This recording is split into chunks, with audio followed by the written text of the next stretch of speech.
everybody, it's Emily at ARG Schooling, and today I want to share some summer reading recommendations for middle grade readers.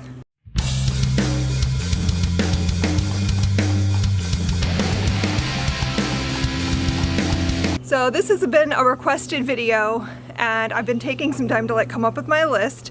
And so the best way I think I can do this is to have some distinct categories. So I've divided up this stack of books into 4 categories. So we're going to talk about talking animal stories, we're going to talk about realistic contemporary fiction, historical fiction, and fantasy. So depending on your child's reading preferences will depend on which category of recommendations you're most interested in.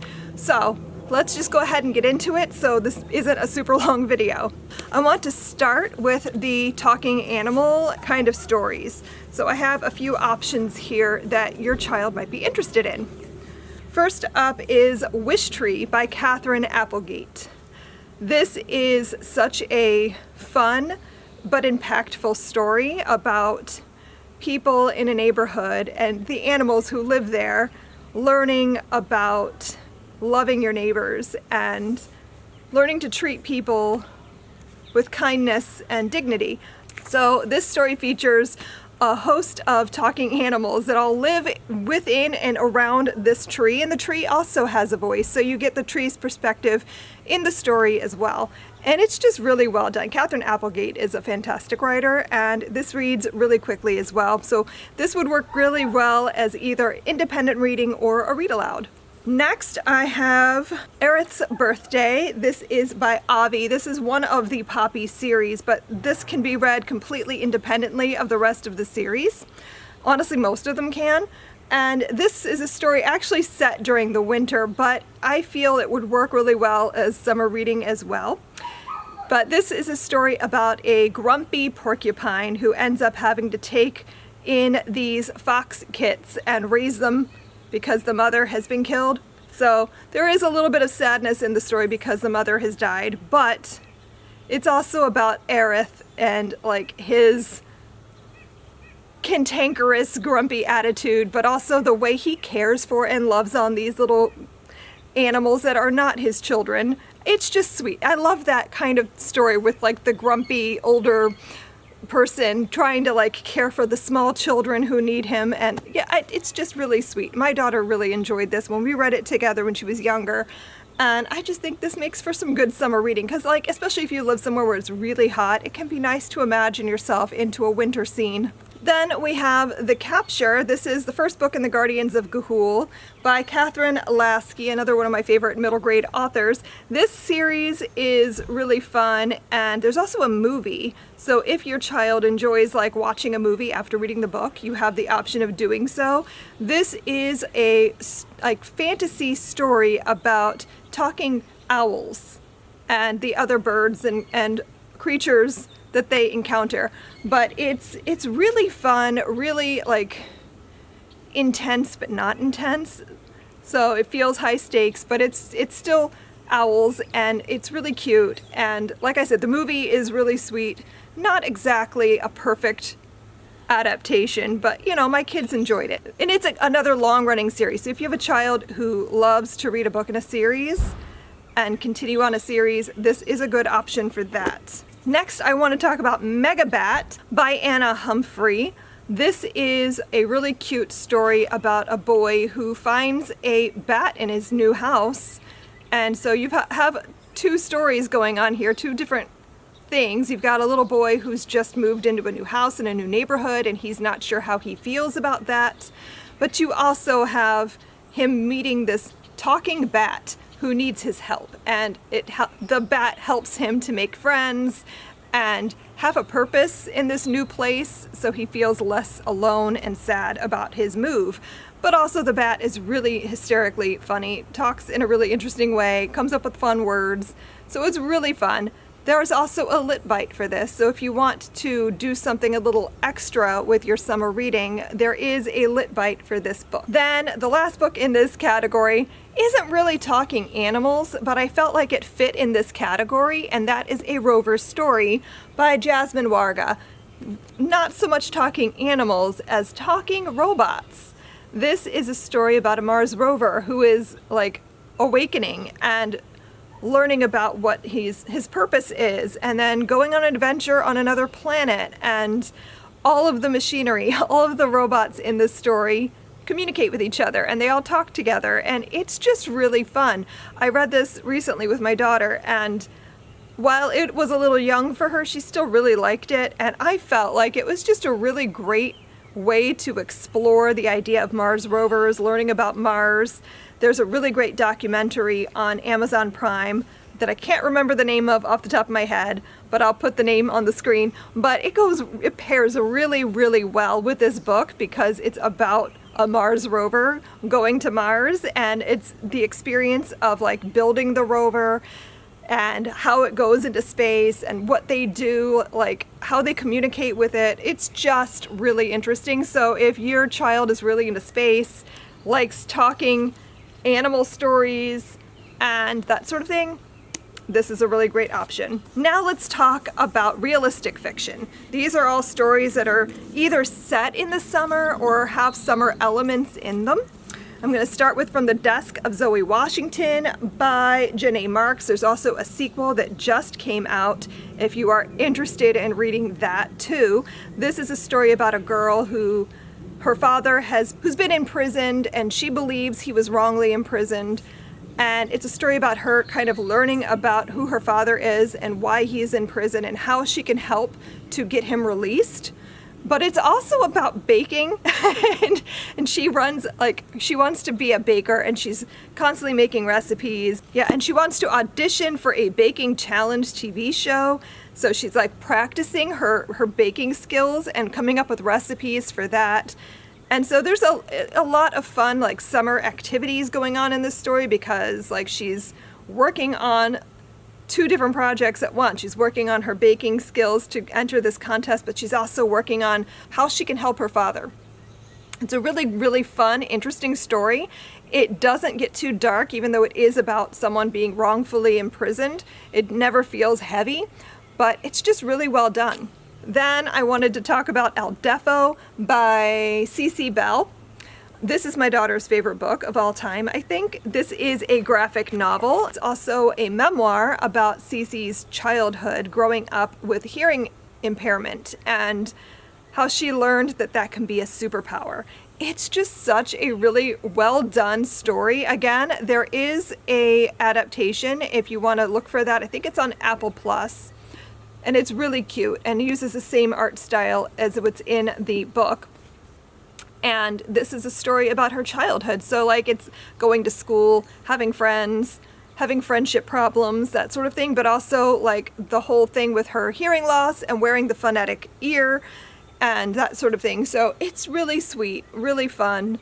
Just a really nice look at what life was like in the 1970s. Then we have The Civil War of Amos Abernathy by Michael Lally. I loved this book last year when I read it. This is a story about a boy who is out and proud, he's gay, and he helps his mom at this like historical reenactment museum, I guess, in their town. His mother runs the whole museum, and he spends his summers there helping out, working on the reenactments, and he's obsessed with the Civil War. And he wants to find somebody like him who existed at that time. So he's writing letters throughout the story to this person that he's researched and discovered, who was a woman who dressed as a man, as a soldier during the war, but also stayed dressed as a man throughout the rest of their life. So he believes that he's found this trans man that existed in this time and wants to know, like, were there other people like this? And meanwhile, he's also having this like sort of romance with another boy. It's all very, very sweet, very clean, but it's really well done. And it's a story about like being proud of who you are, but also showing that there have always been queer people. There will always be queer people. They've existed in all times in history, and it's only fair that we should represent them when we talk about history. And then the last book in this section is Dream Annie Dream by Waka T. Brown. I adore Waka T. Brown's books. This is the second one that I've read. I've also read While I Was Away, which was fantastic, and is also a great summer read because it's about a girl who spends her summer in Japan, like getting to know her culture and learning the language better, and it's also her memoir. And this book is a girl who is Japanese American, and she loves theater and desperately wants to get the part of Annie in the summer production, and is devastated when she doesn't. And she believes, rightfully so, that she was overlooked for the part because she's Asian, and realizes that this is going to be a thing she has to deal with for the rest of her life. The fact that people are going to other her, and this is her first like real encounter with being othered, and it's about her kind of learning to accept that about herself, but also learning to like overcome it and prove herself. Okay, and the next category I want to talk about is historical fiction. So I have 4 more titles here. I have Yonder. This is by Ali Standish. This is another book that came out last year that I just absolutely loved. So much so that I wrote a lit bite for it. This is a story set in the American home front during World War II. And it's about a boy who is learning what it means to be brave and have courage, and it isn't what he thought it was originally. It's not about grand gestures, it's about doing the right thing no matter what. And I just think this explores so many great topics. There is so much to talk about in this book. Like there were so many things that when I was reading it that I was like making notes in a notebook and writing out all these ideas for different ways you could explore the story. So they're talking about segregation, they're talking about anti-German sentiment in America during World War II. There's stuff in here about child abuse, so be aware of that. But this book is just really well done. And I felt myself so caught up in the story and these characters that I loved it. Another just absolutely riveting historical fiction is The War That Saved My Life. This is by Kimberly Brubaker Bradley. This is a story about children being sent to the countryside during the war, and specifically this story centers Ada, who is a girl who has a club foot, and her mother has been abusing her whole life. She's been like locked in the house, and her mother's embarrassed by her and treats her really poorly. Won't let her go out, won't let her get an education. And so she decides to take it upon herself that when children are being sent to the countryside, her mother was going to send her son, but not Ada. And Ada decides that's not right. She's going to go, and this is her chance for freedom. And so she sneaks out with her brother and goes along with him. And they're sent to go live with a woman named Susan, who is just one of my favorite characters ever. Like, Susan is amazing. She was not prepared to take these children, did not really want to do it, struggles a lot with it, but is such a loving caretaker to them, and she becomes their new mother, their like surrogate mother. It's just a beautiful story about found family, about overcoming your obstacles and realizing that you can in fact do anything you put your mind to as long as you're willing to put in the work for it. It's a lot about like PTSD as well and overcoming abuse, but it's just really beautifully done.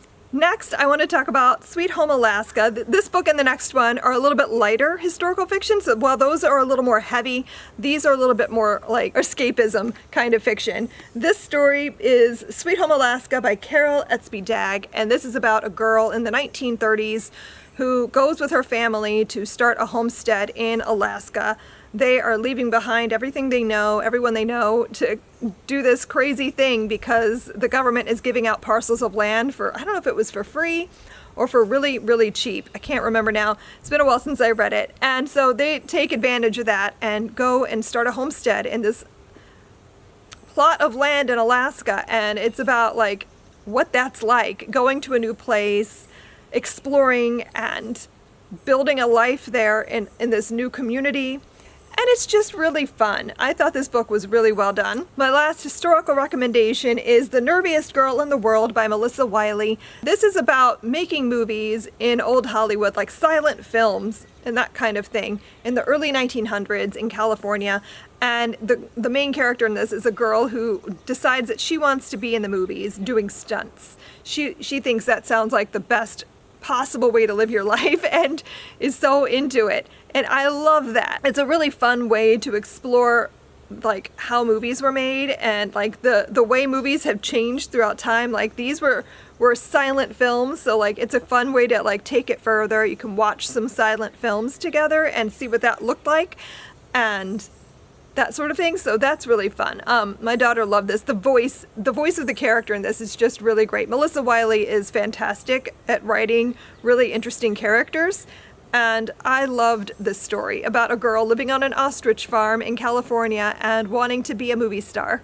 And then for the last category, we're going to talk about fantasy, because what better way to escape in the summer than by throwing yourself into a fantasy world? So I want to start with Bob by Wendy Mass and Rebecca Stead. This is a story about a girl who goes to Australia to visit her grandmother and finds a strange creature living in the house waiting for her. And she doesn't remember him, has no idea why he knows her name or has been waiting for her all this time. And so the story is about her kind of remembering the last time she was there visiting her grandmother and figuring out why this creature needs her help and who he is and why she couldn't remember him. And it's just really sweet. I love stories like this where like you have a real world setting with an element of magic, and in this story Bob is this like strange magical creature, and he's just so sweet, and his story is wonderful, and the way it explores friendship too is really beautiful. So this was a really fun, sweet little read set in Australia. Next up, I want to talk about The Last Map Maker by Christina Soontrevant. I just finished this yesterday and I was like, I have to talk about it. So I love Christina Soontrevant's other book, A Wish in the Dark. Loved that. So I knew that I was going to like this and I just hadn't picked it up yet. So I finally picked it up and read it. Oh my gosh, this is so much fun. I'm in the process of writing the lit bite for this. So if you're interested in, again, taking it further, there will be a lit bite coming up soon for this. This is a story about colonization and the dangers of it. And this is a story about, again, overcoming the odds and finding your place in the world. Sai lives in a society that everything is about where you come from. Like your whole life depends upon who your ancestors were, who your family is, who your connections are. And she has none of that. All she has is a father who she thinks isn't really there for her and doesn't treat her the way she wants to be treated, doesn't live up to what she wants in her life. And she wants to do better and sort of finds a place for herself as a map maker, and she gets herself apprenticed to a map maker and ends up getting to go on this voyage where they're trying to find this continent that people have been talking about for years, but no one's ever really seen it. And the Queen's offering this huge prize. You can have great honors bestowed upon you and riches if they find this lost continent and map it for her. And so she's on this journey, and it's about learning about like what happens if they do find this continent? Like what happens to the continent and to the people living there or the beings living there? What happens if they do discover it for the Queen? What does that mean? It's about like, what is the right thing to do? And is it better to be rich and have honors bestowed upon you? Or is it better to have a clear conscience and that kind of thing? It's a really beautiful story, really, really well done. Absolutely loved it. Lots of mystery, lots of intrigue. Like, I just thought this was great. Next is Midsummer Mayhem. This is by Rajani LaRocca. Again, real world setting with a little bit of magic. And this one, throw in some Shakespeare. This is a story that was inspired by A Midsummer Night's Dream by Shakespeare, obviously, and has a lot of elements of that. Mostly the fairy stuff, not so much the love triangle, rectangle. I don't even know how to describe that. But this is more like about the fairy situation going on. And it's also about baking, another baking book. What better time to bake than the depth of summer? I don't know. But this will inspire your child to get in the kitchen and make some sweets. But this is a story about a girl getting kind of mixed up in the middle of all of this fairy chaos because she wants to work at this bakery. I think this is another contest too, isn't it? Yeah, she enters a contest at the brand new bakery in town, and she meets some strange and interesting people, creatures, fairies, and it's just a really fun, like, lose yourself in a story kind of a book. The last book I want to throw in here is one this is the only book I think that I'm gonna share today that I have not actually read this yet, which I'm very bummed about. I might have to like squeeze this in soon. This is The Vanquishers by Kalynn Bayron. I've enjoyed Kalynn's other books. This is a group of kids who idolize a group of vampire hunters and want to be just like them. So if you like a little bit of spooky in your summer reading fun, this is perfect for you. So this is a story about a group of kids who idolize this group of vampire hunters. And at this point in time, all the vampires have been vanquished. There are no more vampires. People don't worry about it anymore. Nobody's taking the precautions that they would have previously because they're all gone now. Or are they? When the main character's friend goes missing, they need to go and find out what happened to them, and they suspect maybe there are still vampires, and they haven't already been vanquished like they think they have. So I believe this is a story about friendship. This is a story about vampires, and it just sounds like it's gonna be really, really fun. I think they're gonna like go hunt down the original vanquishers to help them get rid of all the vampires again. So sounds like a really fun time. Lots of like excitement and adventure and action. If that's the kind of fantasy that your child loves, they're definitely gonna wanna read The Vanquishers by Kalynn Bayron. So there you go. That was 17 summer reading recommendations, perfect for your middle grade reader, or any middle grade reader, or you, because who doesn't love a good middle grade adventure story in the summer months? So I hope you enjoyed this video. Let me know down below in the comments what your favorite recommendation for middle grade summer reading is, and we can have a little resource here for when you're looking for something for your child to read, and you'll have this whole list here as well as anything in the comments to pick from. So thank you so much for watching. I hope you found this video interesting and helpful. If you did, give it a like and remember to subscribe, and I will see you guys next time. Happy reading. Bye.